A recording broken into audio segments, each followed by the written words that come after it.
와, 2026년 새해가 정말 뜨겁게 문을 열었습니다. 한국 증시가 그야말로 역사를 새로 쓴 기록적인 하루를 보냈는데요. 바로 이 숫자입니다. 4,309.63. 이게 뭐냐면요. 2026년 첫 거래일인 오늘 코스피 지수가 사상 처음으로 4,300선을 뚫어내면서 기록한 역사적인 최고치입니다. 정말 어마어마하죠. 네, 2026년 정말 말 그대로 빅뱅으로 시작했는데요. 아니, 대체 무엇이 이 엄청난 불을 지폈을까요? 지금부터 그 뜨거운 열기의 핵심 동력들을 하나씩 아주 자세히 파헤쳐 보겠습니다. 자, 그럼 먼저 숫자로 오늘 시장이 어땠는지 딱 정리하고 가죠. 기록을 경신한 새해 첫날, 그 데이터를 한번 보시겠습니다. 여기 표를 보시면 코스피는 무려 2.27%나 급등하면서 사상 최고치를 갈아치웠고요. 코스닥도 만만치 않았습니다. 2.17% 오르면서 아주 강한 모습을 보여줬어요. 그러니까 양대 지수 모두 정말 불타오르는 하루였다, 이렇게 볼 수 있겠네요. 그렇다면 이 상승, 도대체 누가 이렇게 이끈 걸까요? 이 차트를 보면 답이 명확하게 나옵니다. 개인 투자자하고 기관이 각각 4,500억, 2,300억 원 어치를 파는 동안에 외국인들이 이걸 다 받아내고도 남아서 홀로 6,300억 원 넘게 순매수했습니다. 시장을 그냥 아주 강력하게 끌어올린 거죠. 정말 압도적인 힘이었어요. 이 거대한 상승의 심장부에는 바로 이 섹터가 있었습니다. 반도체 슈퍼사이클의 귀환. 오늘 시장을 움직인 핵심 엔진이라고 할 수 있겠죠. 근데 여기서 슈퍼사이클이라는 말이 조금 생소하게 들리실 수도 있을 것 같아요. 간단히 말해서 수요가 진짜 장기간에 걸쳐서 폭발적으로 늘어나는 거예요. 그래서 가격이랑 이익이 기존의 추세를 훨씬 뛰어넘어서 계속 오르는 그런 장기 대호황 국면을 의미합니다. 그리고 이게 그냥 막연한 기대감이 절대 아닙니다. 지금 전 세계적으로 AI 데이터 센터 짓느라 난리잖아요. 여기에 또 새로운 IT 기기 수요까지 맞물리면서 실제 데이터가 이걸 증명하고 있어요. 작년 반도체 수출은 역대 최고치를 찍었고요. 벌써 10개월 연속으로 쭉 늘고 있습니다. 심지어 삼성전자 4분기 영업이익은 20조 원을 넘을 거다, 이런 전망까지 나오고 있으니까요. 당연히 이런 엄청난 기대감은 주가에 그대로 나타났습니다. 삼성전자가 무려 7% 넘게 급등했고요. SK하이닉스도 거의 4% 가까이 올랐습니다.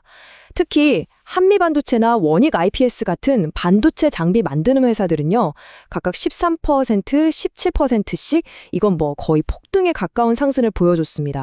물론 시장이 반도체 하나만 보고 움직인 건 아니었습니다. 이 열기를 더 뜨겁게 만든 여러 강력한 테마들이 있었죠. 말 그대로 완벽한 폭풍을 만들어낸 아주 훌륭한 조연들이었습니다. 그 첫 번째 조연은 바로 미래기술의 상징이죠. 로봇입니다. 곧 다음 주에 세계 최대 가전 박람회 CES 2026이 열리잖아요.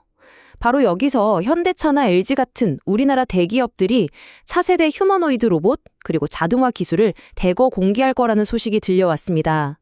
이 소식 하나에 AI와 로봇 관련주에 대한 투자자들의 기대감이 그야말로 폭발해버렸죠. 자, 두 번째 조연입니다. 꽁꽁 얼어붙었던 관계에 드디어 봄이 찾아온 그곳, 바로 중국입니다. 대통령의 중국 국빈 방문이 확정되면서 얼어붙었던 양국 관계에 훈풍이 불기 시작했습니다. 특히 문화 콘텐츠 교류를 복원하겠다, 이런 언급이 나오면서 혹시 한한령, 그러니까 중국 내에서 한류 콘텐츠를 막았던 그 조치가 드디어 풀리는 거 아니냐, 이런 기대감이 확 커졌어요. 그래서 화장품, 엔터테인먼트 주식 같은 중국 소비 관련 주들이 일제히 급등했습니다. 그리고 마지막 조연은요, 저 하늘 너머의 꿈을 향한 투자입니다. 바로 우주죠. 일론 머스크의 스페이스X가 내년에 상장할 수도 있다는 소식이 들려왔습니다. 근데 그 기업 가치가 최대 1조 5천억 달러. 우리 돈으로 환산하면 거의 2천조 원에 육박할 수 있다는 거예요.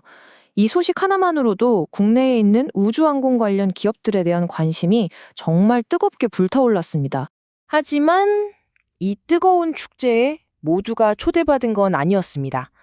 시장의 다른 한쪽에서는요, 이 열기에서 철저하게 소외된 섹터들이 있었습니다. 오늘 시장은 이 화면이 보여주듯이 정말 극명하게 갈렸습니다. 반도체, AI, 중국 소비주, 우주항공 테마가 막 환호성을 지르는 동안에요. 2차 전지, 정유, 건설, 금융 섹터는 정말 차가운 하루를 보내야만 했습니다. 그야말로 한 시장 안에 두 개의 시장이 존재했던 셈이죠. 특히 2차 전지 섹터의 부진이 정말 뼈아팠습니다. 포스코 퓨처엠이 GM이랑 맺었던 양극재 공급 계약 규모를요, 원래 13조 원이었는데 이걸 2조 8천억 원으로 대폭 줄였다는 공시가 나왔거든요. 이게 나오면서 역시 업황이 안 좋구나 하는 우려가 다시 한번 시장을 덮쳤습니다. 이 여파로 LG에너지솔루션, 삼성 SDI, 에코프로비엠 같은 대표주들이 모두 하락하고 말았죠. 자, 그럼 이 모든 걸 종합해볼 때 2026년의 첫날이 우리에게 말해주고 있는 건 뭘까요? 큰 그림을 한번 정리해 보겠습니다. 핵심은 이겁니다. 첫째, 2026년 시장은 아주 강력한 추진력으로 출발했다는 거. 둘째, 그 중심에는 반도체 슈퍼사이클이라는 거대한 엔진이 있다는 거. 셋째, 여기에 AI, 중국, 우주 같은 여러 테마들이 추가로 기름을 붓고 있다는 거죠. 하지만 마지막으로 이 상승세가 시장 전체의 이야기는 아니라는 점, 특히 2차 전지 같은 일부 섹터에서는 상당한 약점이 드러나고 있다는 점을 꼭 기억해야 합니다. 그래서 마지막으로 이런 질문을 던지게 됩니다. 과연 이 폭발적인 출발은 앞으로 펼쳐질 역사적인 한 해의 서막일까요? 아니면 이 모든 기대감이 너무 성급하게, 너무 빠르게 타오르고 있는 건 아닐까요?